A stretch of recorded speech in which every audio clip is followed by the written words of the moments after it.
Good morning, students. Today we will recall the Baire category theorem, and then we will see some of its consequences. So, let me first state Baire category theorem.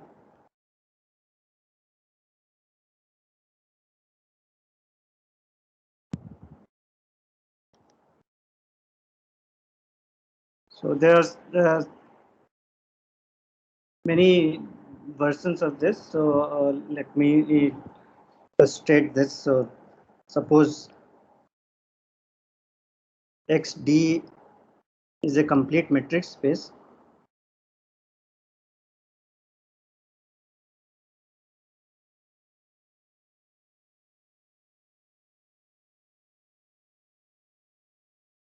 And let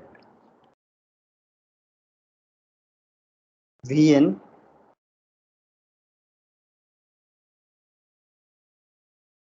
be a collection of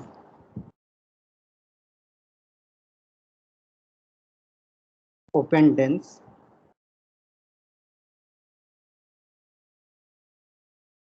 subsets of X. Then the conclusion is that if you look at the intersection of these VNs, this will again be dense. So then this is also dense in X. So what it says is that if you have a countable collection of open and dense subsets, then their intersection is again dense. And this is true for complete metric space. This is also true for if you assume a compact Hausdorff space or locally compact Hausdorff space, then also the same conclusion is true. But since we will be dealing with only norm-linear spaces, so this version is good enough for us. So we are assuming that there is a complete metric space, and then if I take any countable collection of open dense subsets, then the intersection is again dense in X. So I assume that you would have seen the proof of this Baire category theorem in some course like real analysis course. So I'll skip the proof. Anyway, the proof is not very difficult. So if you don't remember, then you can go back and look at the proof.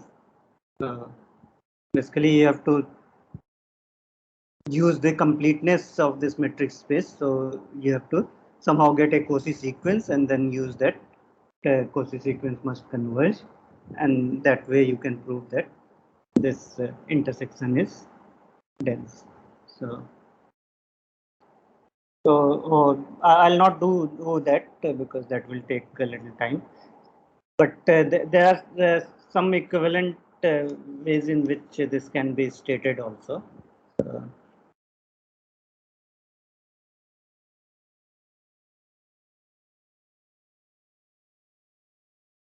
So many times, like what we need here, it is saying that the intersection is dense in X. So in particular, the intersection of these VNs will be a non-empty set. So many times that is what is used. If you have uh, any like non-empty complete metric space, and if you take collection of open dense subsets, countable collection, then their intersection is also dense. Also, I mean, of course, you can see that this is not true for any metric space.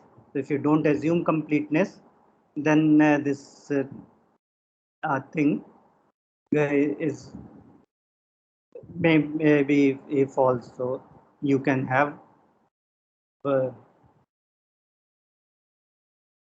in incomplete metric space, you can have that the intersection of this thing is dense. So For example, I mean, you can take x to be the set of all rational numbers with the usual metric induced from R. And then if you take, because rationals are countable, so if you take the complement of singletons, that will be a countable collection of open and dense subsets. But if you look at the intersection of all of those, that is just the empty set. So completeness is important here.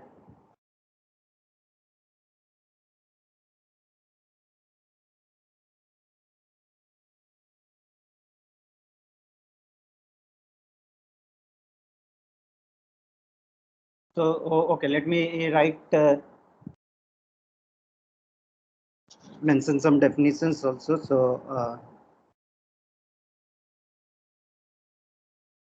recall.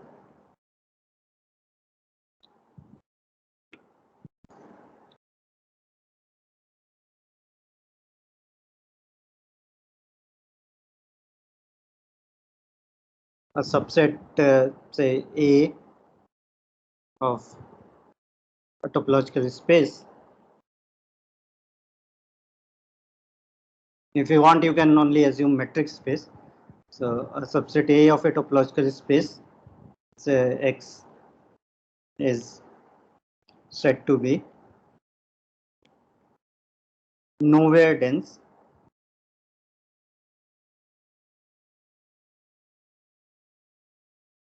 if the interior of the closure of A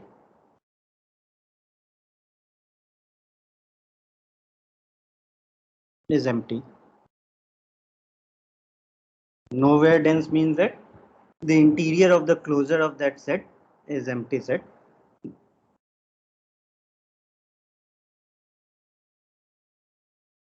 And a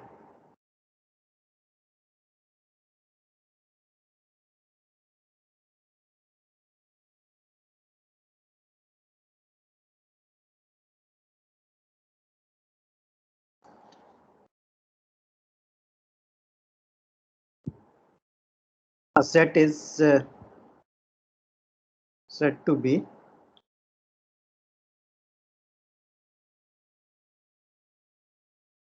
of first category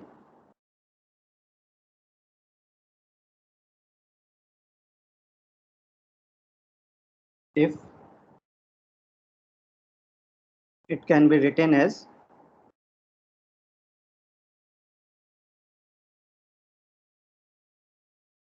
a countable union of nowhere dense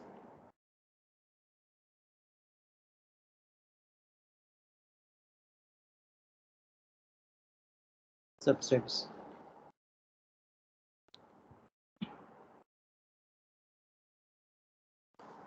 So if you have any topological space, and then if a subset can be written as a countable union of nowhere dense subset, then it is called the first category. And if it is not of first category, then it will be called of second category.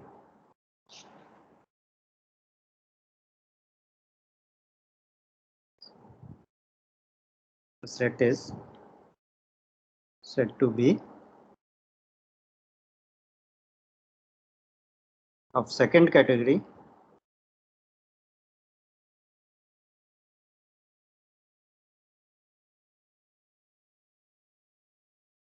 if it is not of first category.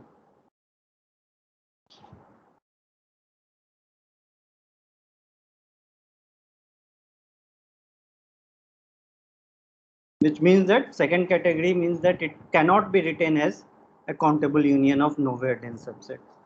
So note that now we can state this bare category theorem in terms of the second category. So what this theorem is equivalent to saying that uh, a complete metric space is of second category. We write this remark.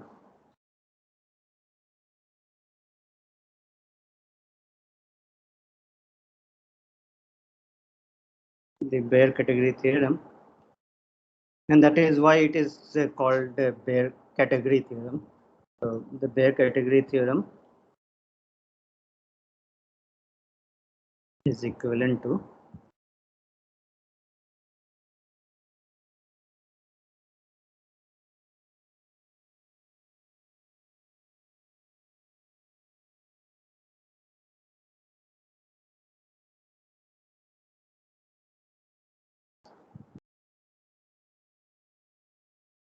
the following.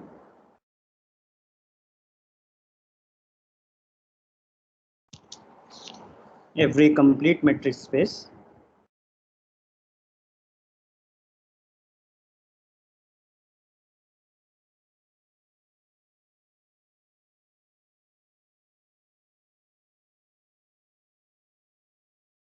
is of the second category.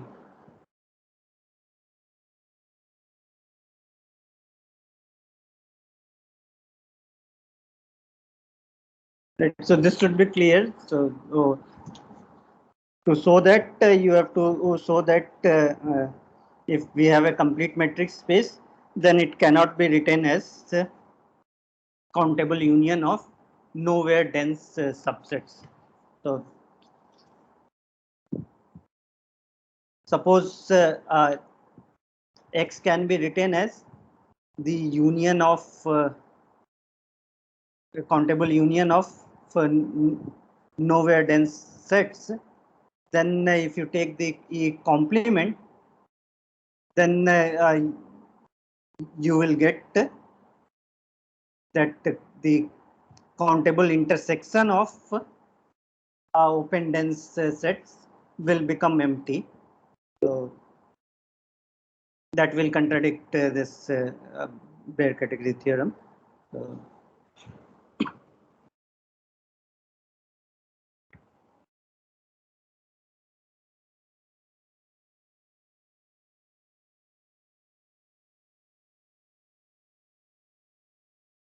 So, also maybe I'll give one more definition. Now G delta set.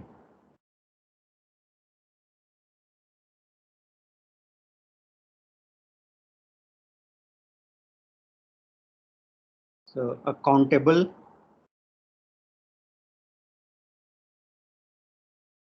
intersection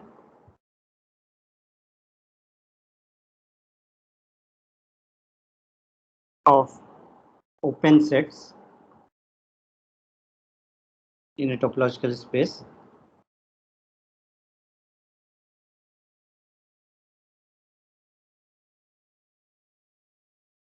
is called a G delta set. G delta set means that it is countable intersection of open sets. Of course, countable intersection of open set need not be open. So, you can have a G delta set which is not open. So if you see here, VNs are open sets. So this intersection of VN, this is a countable intersection of open sets. So this is a G delta set. So here we are getting a dense G delta set. So one corollary of this Baire category theorem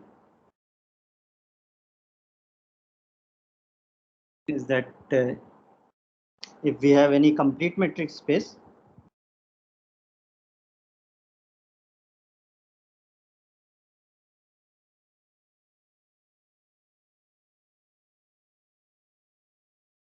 and if we have a countable collection of dense G delta set, then that is again a dense G delta set. So the intersection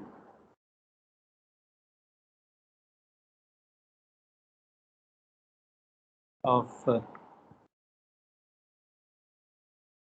any countable collection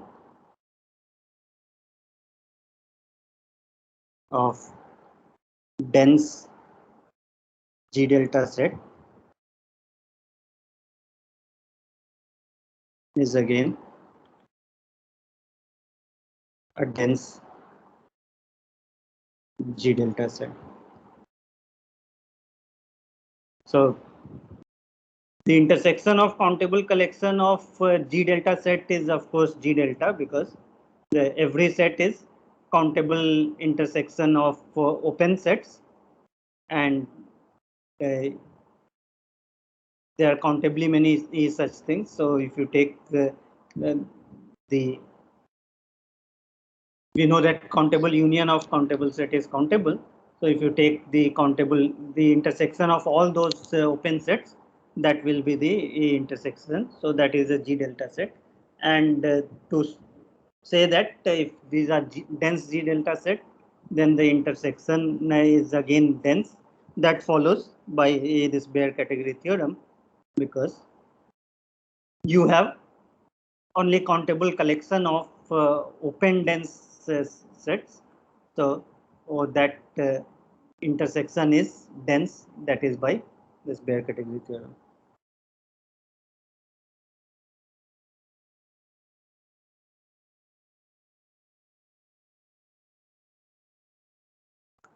Okay, so let me mention some consequences of this bare category theorem.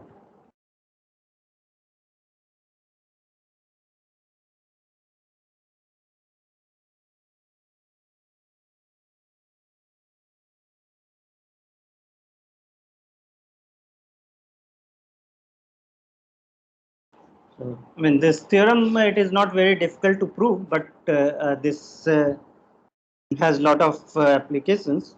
So that is why it is very useful. So one thing we will do for Banach space. So let me write this as a theorem.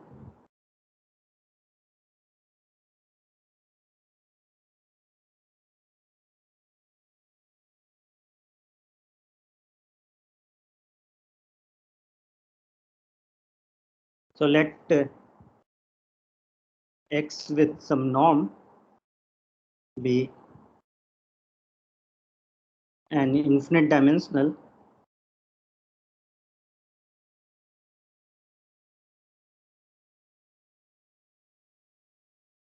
Banach space. Then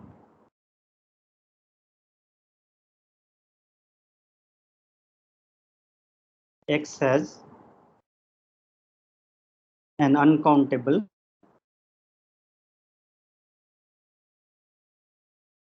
Hamel basis. Or I can say that every basis of X has to be uncountable, because any basis has the same cardinality. So let me say this, that then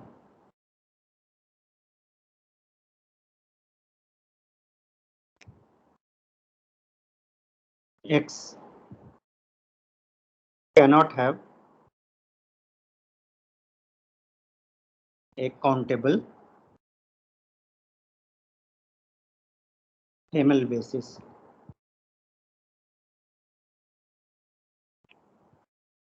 So notice that here we are talking about Hamel basis. So that is in the sense of linear algebra, because we have also studied about Schroeder basis, and we can have countable Schroeder basis, for example, for LP spaces we have seen. So this is we are talking about Hamel basis. It has to be uncountable. So how to prove this?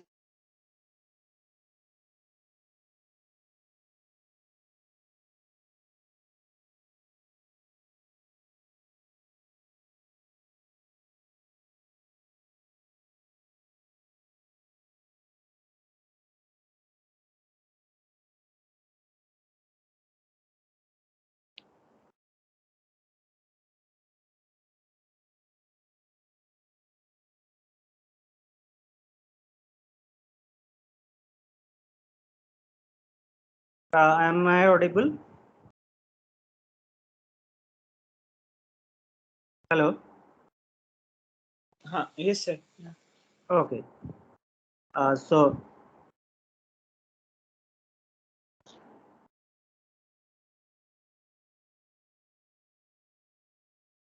suppose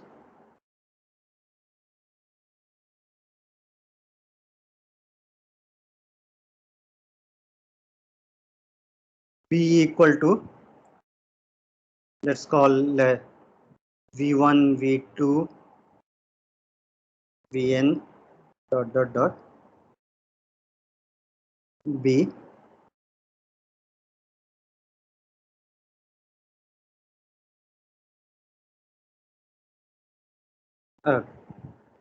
countable thermal basis of X. So because we have that X is infinite dimensional, B E has to be an infinite set. So since dimension of X is equal to infinity, B is an infinite set.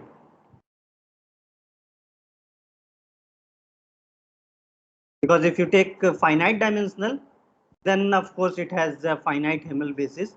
So or you can have finite dimensional Banach space, but for infinite dimensional, we are saying that the basis has to be uncountable. So if we have this, now let's write. So let Fn is equal to the span of V1, V2 up to Vn.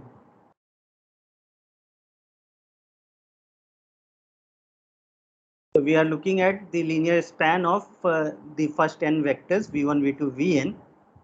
Then what can we say about Vn? So then what can we say about this Fn? Then Fn is a proper subspace of X. Right, because X is infinite dimensional, this Fn will be a proper subspace of X, and also Fn is closed because this is finite dimensional. Any finite dimensional subspace of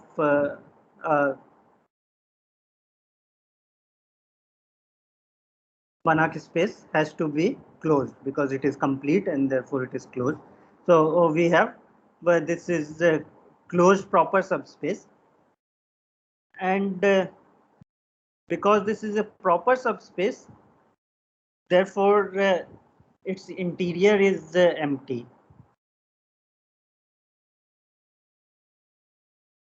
So note that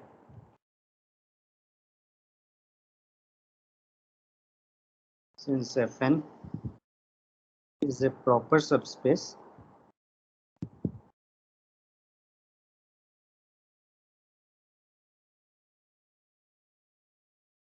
its interior must be empty. Maybe this you can take as an exercise.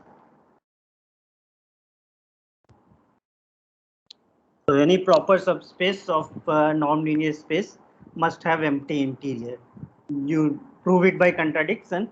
Suppose that uh, the interior is non-empty, then there exists an open ball contained inside this Fn, and if you have an open ball which is say contained inside this because this is a subspace, so you can show that there exists an open ball centered at the origin which is contained inside Fn, and because it is a subspace, if you have an open ball, then you can multiply by scalar, and then that way you can prove that every point will be in Fn, but that will contradict that this is a proper subspace. So that is why this is true. So therefore, we get that Fn. So therefore, each Fn is a nowhere dense subset of X. Right, because nowhere dense, the definition was that the interior of its closure is empty. Because this is a closed set, the interior of closure is same as interior of Fn, which is empty. So therefore, these are all nowhere dense subsets. But if B is a basis for X, then we have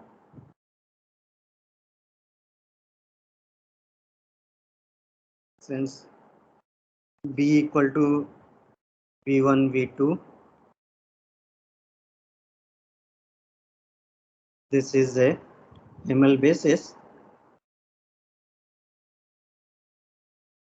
of X. X is nothing but the union of Fn n equal to 1 to infinity. Right, this is just the definition of basis, because the any point, any vector v in X, we know that it is a finite linear combination of these basis vectors. So that means that if we take any v in X, then v is equal to summation of Ci vi for I equal to 1 to n for some n. So that will imply that X belongs to some Fn. So X is equal to union of Fn, but this contradicts the Baire category theorem. So since X is a complete metric space,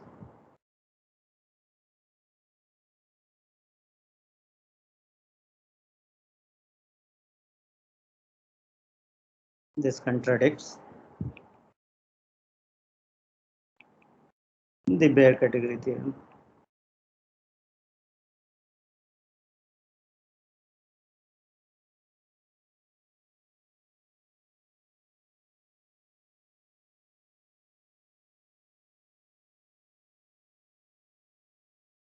Is it okay? So this shows that if we have any infinite dimensional complete nonlinear space, then its Hamel basis must be uncountable.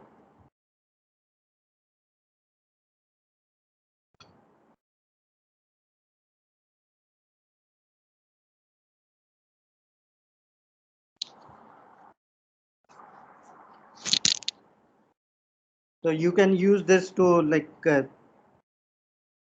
solve this problem also. So let me give this exercise.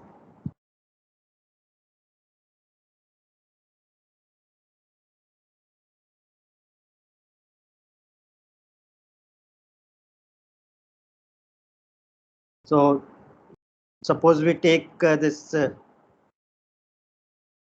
the sequence space. So or we denoted by C00. This is all sequence.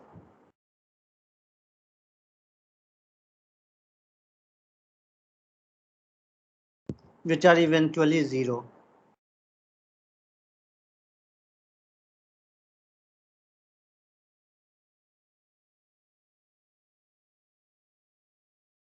Xi's are set in R or C.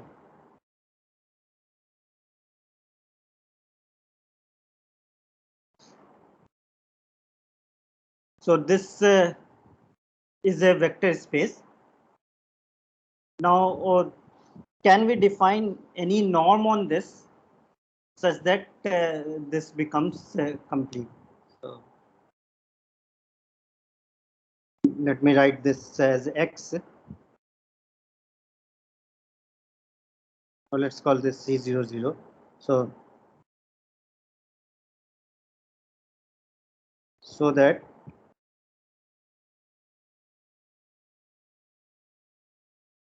there is no norm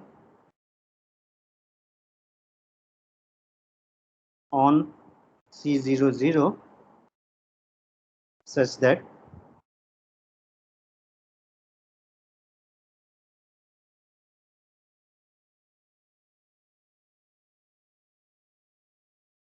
it becomes a Banach space.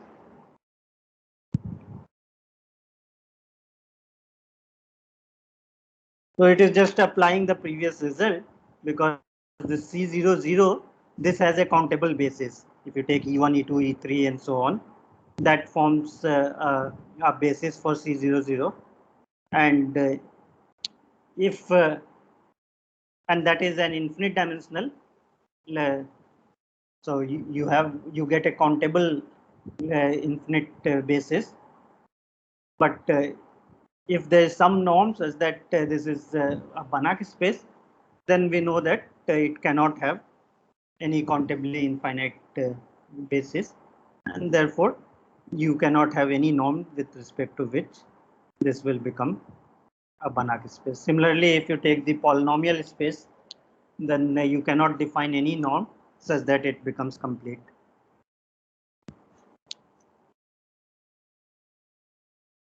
Okay, so now let us come to the some important theorems of using this Baire category theorem that we can prove for Banach space. So,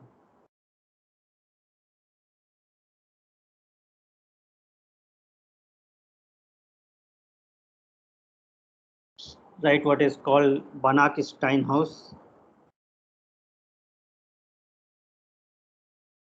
theorem.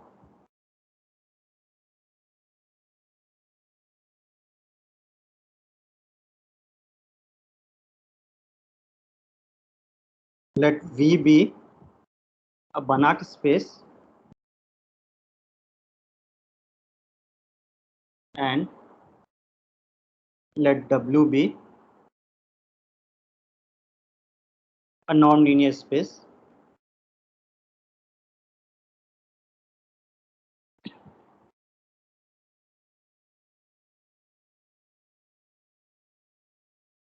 Let I be an arbitrary indexing set. So this I can be countable or uncountable, anything. So we take any indexing set, and for each I in I, let Ti belongs to BVW. So Ti is a bounded linear operator from V to W. Then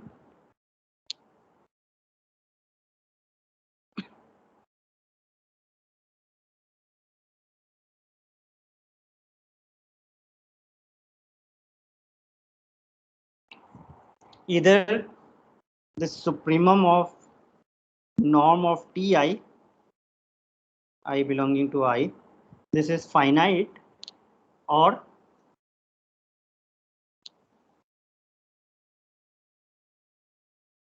supremum of norm Ti of X, I in I, this is infinity for all X belonging to some G delta set in V. So for all X belonging to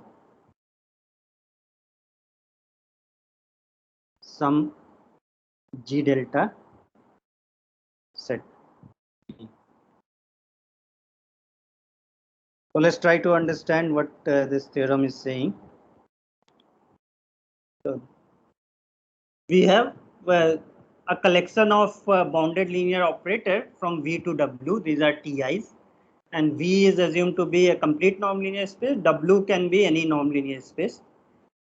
Then the conclusion is that either there exists some G delta set such that for all x in that G delta set, supremum of norm Tix is equal to infinity, or you have supremum of norm Ti is finite, which will mean that norm Ti is actually bounded. So norm Ti will be less than equal to some constant for every I. So in particular, when you will get that, suppose Ti is such that this is pointwise bounded, which means that suppose supremum of norm Ti of x, this is for every x, suppose that this supremum is finite, then that would imply that supremum of norm Ti will be finite. So that is saying that if this is a collection of operators, bounded linear operators, which are like pointwise bounded, then it is bounded. So that I'll state after this theorem. So that is why this is also called principle of uniform boundedness. So that will be the next theorem. First, let me prove this one. So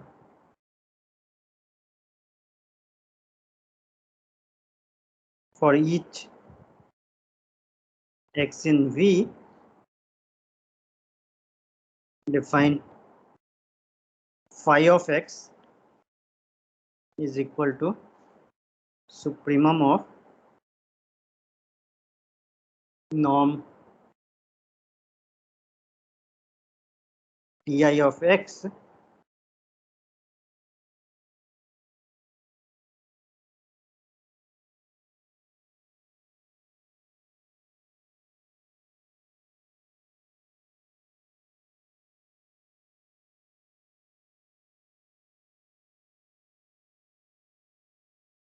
for I in I. So, I mean, this can be infinity also. So we are writing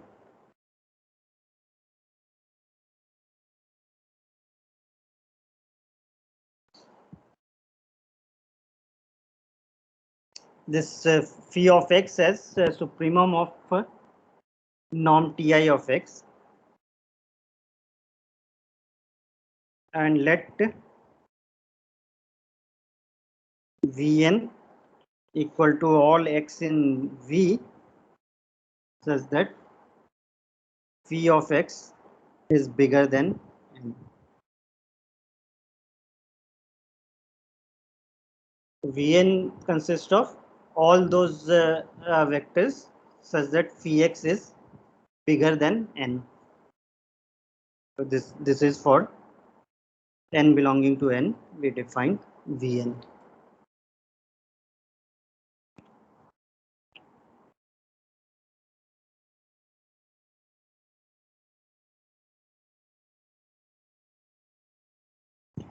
So because TIs are continuous functions, and norm is also continuous. So this Vn, note that Vn is open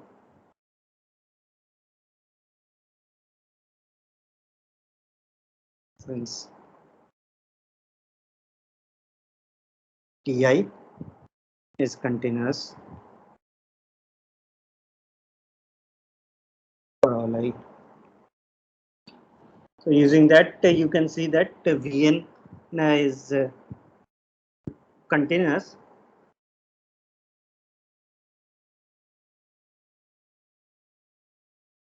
Vn is open for every n.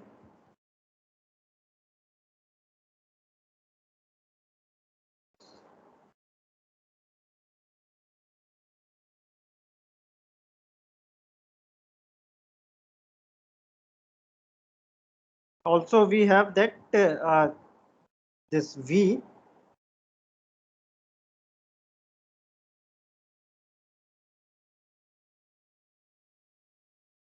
Okay, so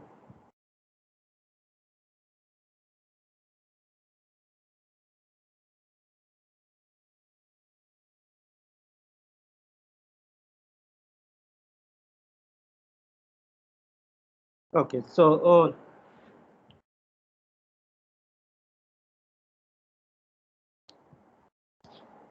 assume that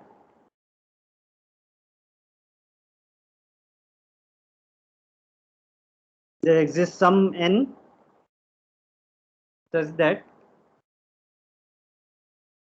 Vn is not dense in V. So suppose that for some n, Vn is not dense in V, then what do we get? So then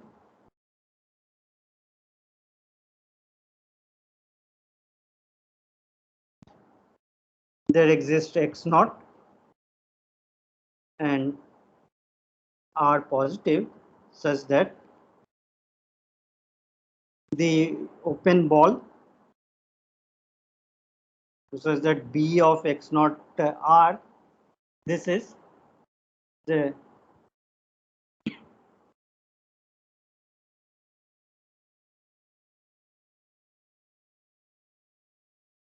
not intersecting this Vn. Right? Because Vn is not dense, so that means that there exists some open ball which does not intersect with Vn.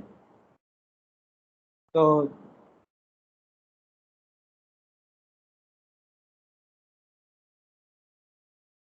that is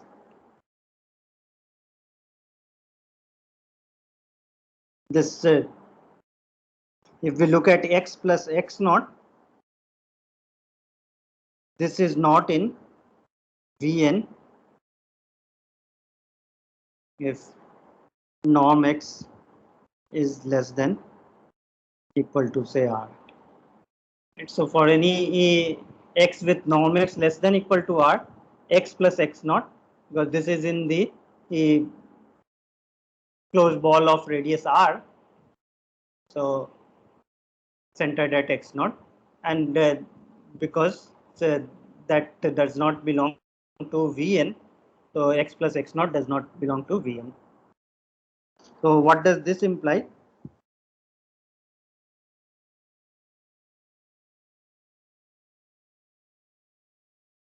By the definition of Vn, Vn consists of all x such that phi of x is bigger than n. So therefore, this is not in Vn implies that phi of x plus x naught is less than equal to n if norm x is less than equal to R. Is it okay?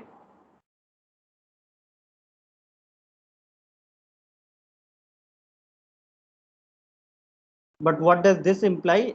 Phi x was defined to be supremum of norm Ti of x. So this means that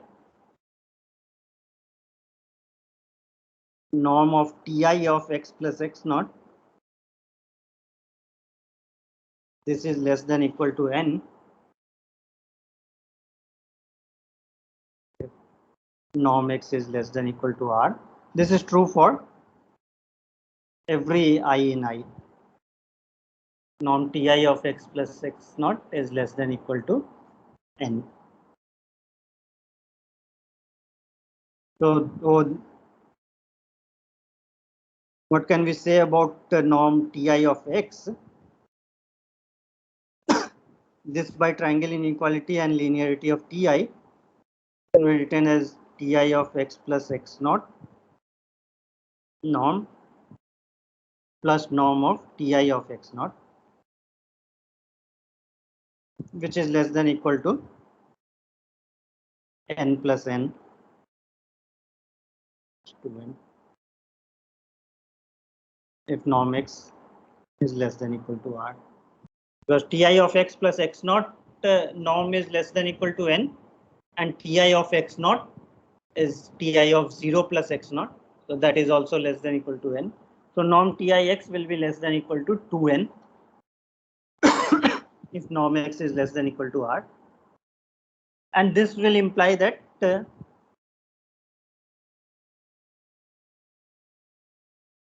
norm of Ti is bounded by. So this implies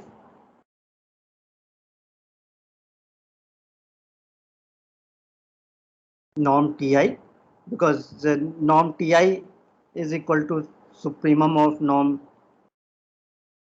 Tix by norm x for x not equal to 0. So norm Ti Ex is less than equal to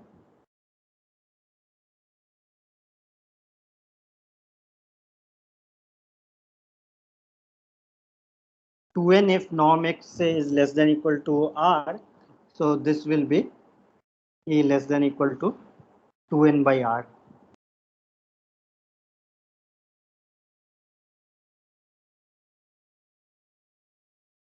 Like, how do we know that this supremum occurs at norm x equal to r? Sorry? Here we are taking a supremum over all points in this closed ball. Right. And we know that No, okay. so So denominator is less than equal to r. So if you want, I can write this thing as this, then it will be clear to you. So let's write this as the supremum of norm Ti of x for norm x less than equal to 1. Right? This is also norm Ti.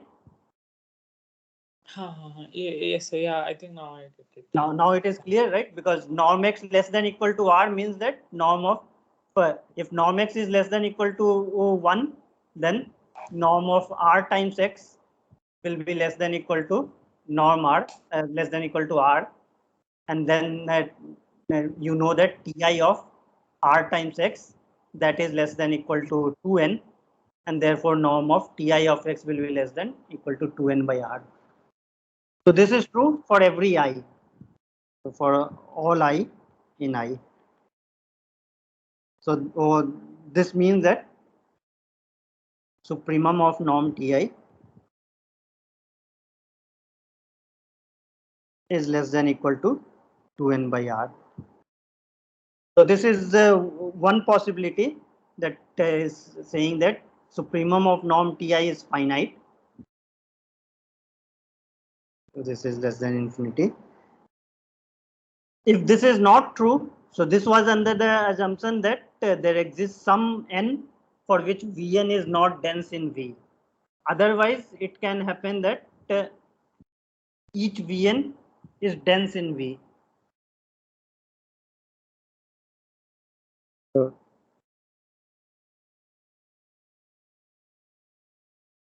the other possibility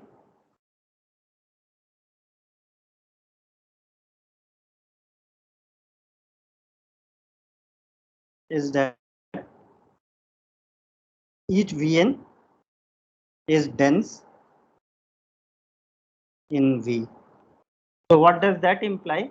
If each Vn is dense in V, then we already have that each Vn is open also. So we get that each Vn is open dense subset of V, and then the bare category theorem will imply that intersection of Vn is also dense. So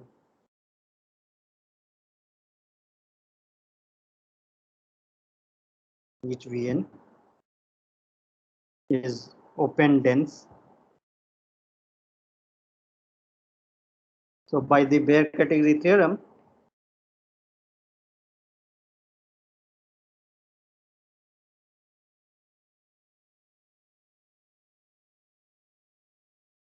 intersection of Vn,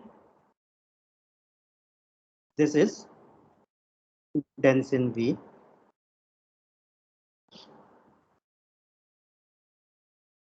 Let's call this set as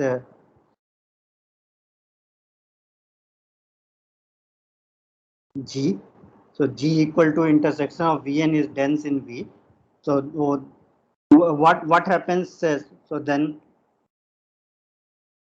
G is a dense G delta set. And what happens for X belonging to G, and for every X belonging to G, phi of X belongs to Vn, but Vn was that phi of X is bigger than N, so phi of X will be bigger than N for every N in N.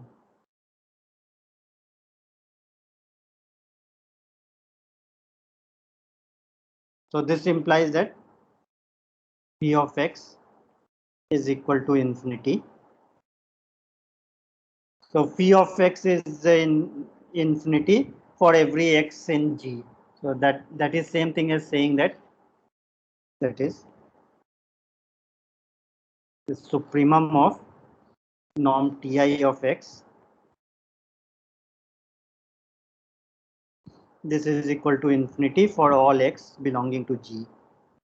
So this was the other thing, that there exists some G delta set such that for every X in that, supremum of norm Tix is equal to infinity.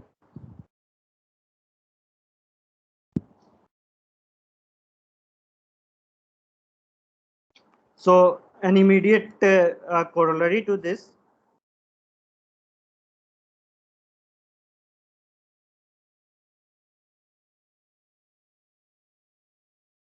this is called principle of uniform boundedness.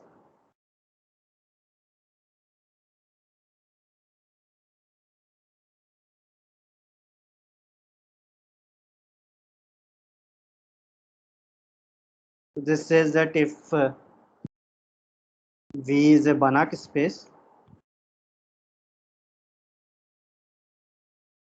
and W is a non-linear space,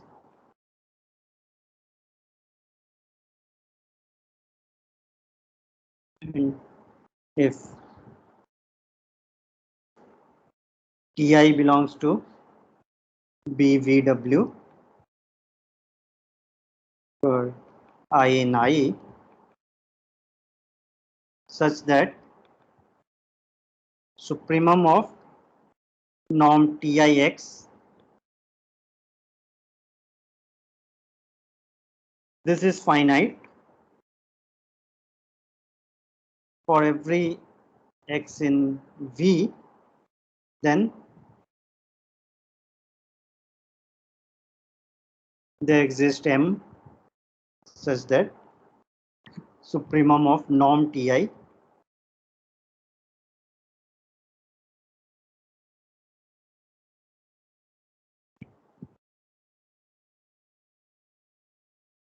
is less than equal to M.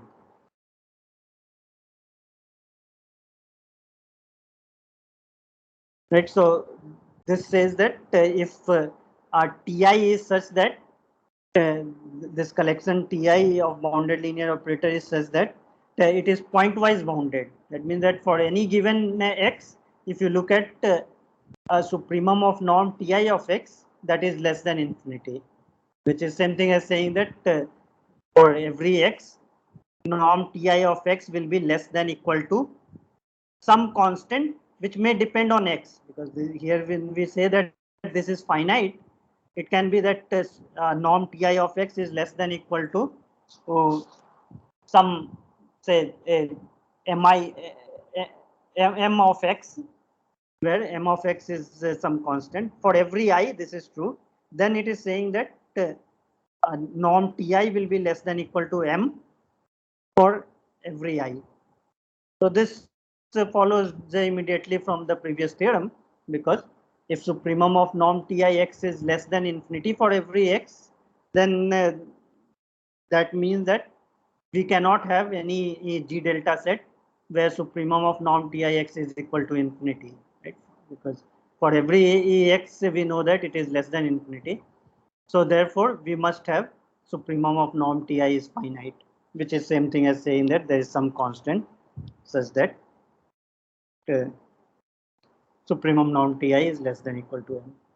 So this is the principle of uniform boundedness, and I don't have time, so I'll in the next class I'll show some more like application of this Banach-Steinhaus theorem, and then we will discuss the open mapping theorem and then closed graph theorem. For that, again, this bare category theorem will be useful. Let me stop here. Any question?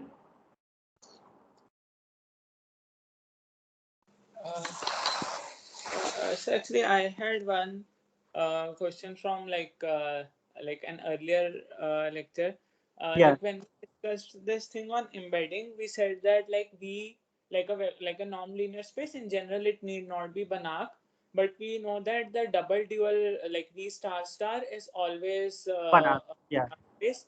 Like when we consider the embedding, it might not always be onto. Like it might just right, like it's an isomorphism, but it's onto some subspace of V star star. right. Like I was thinking that like is it true that like the image of that embedding, will it be dense in V star star, or like can it be cases where it need not be dense also? Like suppose if we consider the completion of that embedding, completion of that image of the embedding, will we always get V star star, or uh, even that completion might also be a proper subset? I think it need not be dense also. So, or suppose you take, for example, uh,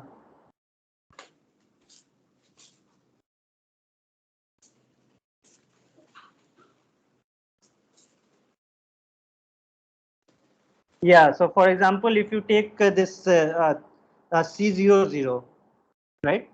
Uh-huh. So, what is C00 double star? If you think so, C00 double star. So first, if we find C00 star, right, uh, it will be like if we consider that Fy, like we had defined, like given a y, we could define f of y as fy at x as sum over I xi yi, and so the star will consist of, will be isomorphic to those y's where for every for every ultimately zero sequence, eventually zero sequence, we have that the dot product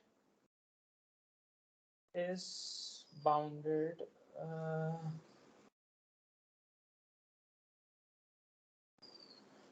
uh,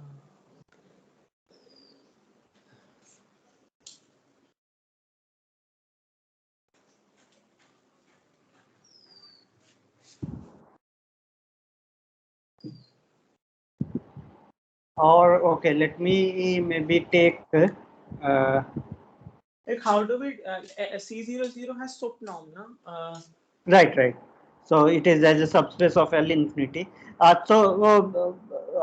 let's consider C0. So C0, if you take its dual, you can show that that is isometrically isomorphic to L1, right? This I Okay. gave as one of the problem in tutorial set 3 of, Right. right? So dual of C0 is L1. So C0 double star will become L infinity, right? Yes, So, yes. so that is a Banach space. So,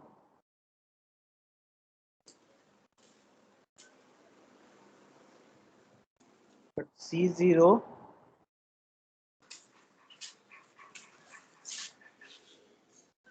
C0 will not be dense in L infinity because C0 the sequences converge to 0, and if I consider any Right. sequence which converges to Then non-zero, I that can again find will a normal convert to zero. Right. Right. So, around it. so this will give you a counter example, right? So Yes. C0 is not dense in L infinity, so you get that C0 is not dense in its double dual. Okay. Okay. So like if the suppose if there is some vector space which is like which is dense in V star star say, but it's not like whose embedding in V star star is a dense subset of V star star, but overall it's not equal to V star star. So it's not reflexive as such, but do we give any special significance to such vector spaces? Which whose image is dense, but it need not be as such reflexive fully. Uh,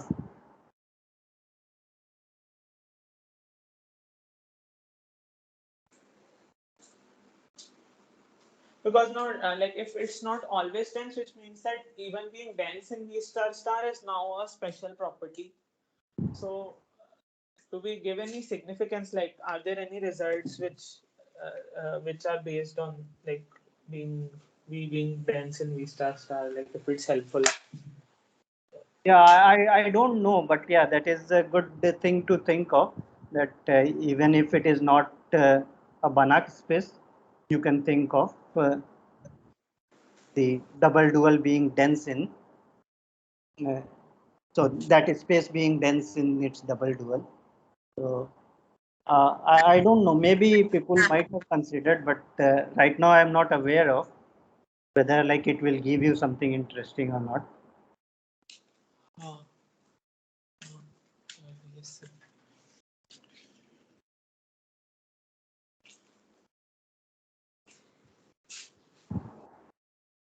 Like for rationals, if I consider the set of rationals as a vector space over rationals, Right.